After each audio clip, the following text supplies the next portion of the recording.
ரத்தத்தினாலே நம்மை மீட்டுக் கொண்ட பாருங்கள். அங்கு ஒரு திரள் கூட்டம் அங்கே வந்து கொண்டே இருக்கிறது. அங்கு பரியாசம் பண்ணுகிறவர்கள் பரியாசம் பண்ணிக்கொண்டே இருக்கிறார்கள்.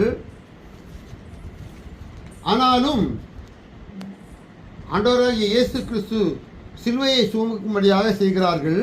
அப்போது அவர் அங்கே பரபாசை நான் முதலாவது உங்களுக்கு சொன்னேன், யாரை விடுதலை செய்ய வேண்டும் என்று பிலாத்து கேட்கின்ற போது ஜனங்கள் எல்லாரும் அதை கேட்டு, நீங்கள் இவனே அகற்றும், பரபாஸ் எங்களுக்கு விடுதலையாகும் என்று சத்தமிட்டு அங்கு கேட்டுக்கொண்டு இருக்கிறார்கள்.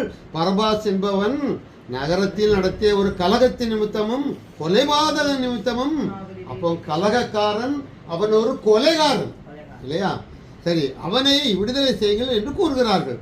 மறுபடியும் நாம் பார்க்கின்ற போது இயேசுவை திரள் கூட்டமான ஜனங்கள் ஆண்டவராய் இயேசு கிறிஸ்து அடிக்கப்பட்டு இரத்தம் சிந்தி அவரால் நடக்க முடியாதபடிக்கு அவர் அந்த சிலுவையை சுமந்து கொண்டு வருகிற அந்த காட்சியில் அந்த பின்னாக நின்று ஸ்திரீகள் அழுது கொண்டிருக்கிறார்கள். யாருக்காக அழுகிறார்கள்?